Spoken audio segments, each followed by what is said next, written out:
Now that we have seen the origin of the non-alignment movement, alongside also tracing the various factors behind the growth of this movement and also seeing the growth of the movement itself, let us now look at the various objectives of the non-aligned movement. Now, the first and the core objective of non-alignment movement is anti-imperialism.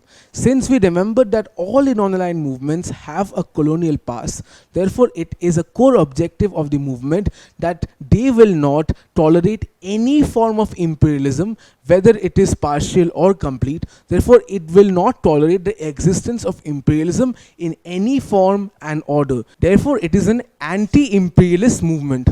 So when it comes to the intolerance towards any form of imperialism, therefore we understand that NAM wishes to abolish all forms of colonialism, whether it be the old form or the new form followed by the superpowers of that time. Therefore, the abolition of colonialism is not just restricted to that, but also in helping the various decolonizing nations in achieving their independence. So apart from the abolition of imperialism and colonialism, this also includes the decolonization and also helping the decolonizing nations to achieve their independence. But helping these nations achieve independence is also not the full scope of this objective, as NAM also wishes to help these newly independent nations set up a state based on the self-determination of its people and also help these nations achieve an equal position in the global forum, and also and most importantly help these nations to never fall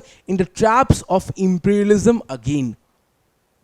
Now, the next objective we will be looking at is anti-racism. Now, the non-aligned movement promotes the concept of equality. Equality of what, you may ask? Primarily the equality of all nations, which shows that all nations are equal and there is no superior nation. But a nation is nothing without its people. And in order to achieve the equality of all people, their differences should also be equalized. And therefore NAM also wishes to recognize the various differences in people, which includes the difference of race, religion and culture, and therefore recognize the equality of all races, all religions and all cultures, so that humanity does not have any scope for discrimination and NAM itself can put up a fight against any such form of discrimination. Now, when it comes to discrimination, NAM leads a fight primarily against racial discrimination, especially in its worst form, which is apartheid, which was racial discrimination practiced in South Africa at the time of the formation of this movement. Apartheid included a set of cruel practices and laws upheld by the European minority government of South Africa, which treated the majority population, the Africans, as subhumans. And to uphold this practice of apartheid as a violation of the Declaration of Human Rights of the United Nations.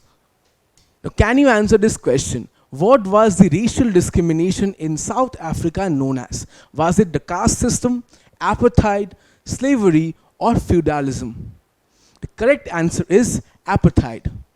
But simply declaring such racialist practices as a violation of the international human law is not enough for that practice to be abolished for good. In order to do that, NAM also had the objective of internationally ostracizing, cornering, economically sanctioning, and also voicing dissent against those nations that practiced racial discrimination in any form or intensity. Now, when it comes to the method of economically sanctioning such nations that practice racial discrimination, we can see some examples. Now, over here we see a sticker which was brought out by the NAM nations, which is put on any good that was coming in from South Africa. The sticker says, boycott South African goods as they are contaminated with apartheid, and they're showing that such racial discrimination is a form of disease and also these goods need to be boycotted. So through these economic sanctions, these NAM nations is to disrupt trade relations with these nations so that they are pressurized and eventually they change such cruel practices. Over here we see a similar sticker of the United Nations, which also brought forward sanctions against South African apartheid. And over here we see Jawaharlal Nehru, a key figure in the non-aligned movement, is having a conversation with a prominent politician of South Africa who was leading the anti-apartheid movement. The next objective involves the enforcement of human rights. Now, the non-aligned movement had the objective of encouraging and respecting the enjoyment and protection of all human rights and fundamental freedoms. What are such human rights and fundamental freedoms? These are those rights and freedoms that are made available to all humans at the time of their birth, and they can enjoy these rights and freedoms till the time of their death. So no one can take these away, as no one gave such rights to us. It is naturally acquired by us. Over here we see some examples of such fundamental freedoms and human rights. So there's the right to freedom, right to equality, right to dignity, right to education, right to justice, right to food, and right to speech. And such human rights and fundamental freedoms need to be respected, enjoyed, and protected on the principles of universality, which means it should apply to all people. It should also be impartially applied, which means that every person without any discrimination should be able to enjoy such rights, and also these rights and freedoms should not be politicized. NAM also has the objective of condemning the worst forms of human rights violation, such as international terrorism, genocide, war crimes, crimes against humanity, and any other forms of systematic and gross violation of human rights which are declared in accordance with the United Nations Charter and that of international law itself.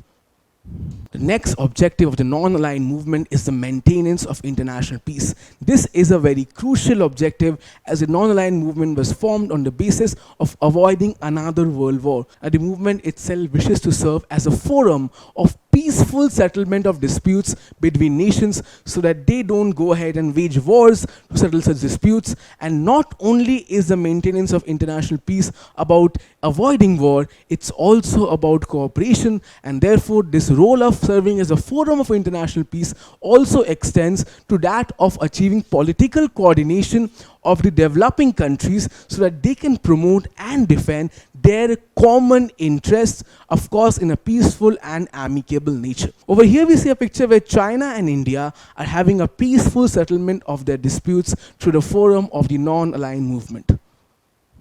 Now, we cannot forget that the non-aligned movement was formed as a response of the third world nations to stay away from the bloc politics of the Cold War, and therefore to achieve distance from such bloc politics. And therefore the non-aligned movement wished to deneutralize the Cold War tension by making sure that its members stay out of either of the blocs, and also make sure that the world does not get divided into two parts on ideological lines, which eventually would have caused another world war. But NAM realized that it cannot achieve international peace and maintain it on its own, and therefore it decided to enhance the role that civil society, especially the NGOs, play at the regional and the international levels, and also to stay by such elements of civil society in order to promote the principles and objectives of the movement itself. Now, disarmament was and still remains a very important objective of the non-aligned movements, as it was the reason why the movement came into being in the first place. Now, how were the NAM members supposed to achieve disarmament? This was to be done primarily by staying away from any military alliance of either of the blocs of the Cold War, and therefore also staying away from the ongoing arms race and the global tension which such alliances caused.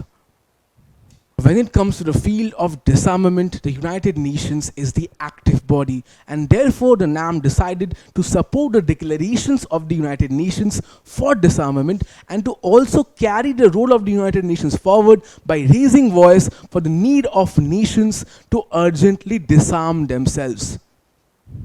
When it comes to disarmament, the non-aligned movement particularly championed the cause of nuclear disarmament of countries, and to stop the problem at its root by prohibiting the development, production, acquisition, testing, stockpiling and transfer of such nuclear weapons, and not only to prohibit the use of such nuclear weapons, but also in prohibiting the threat of use of such weapons.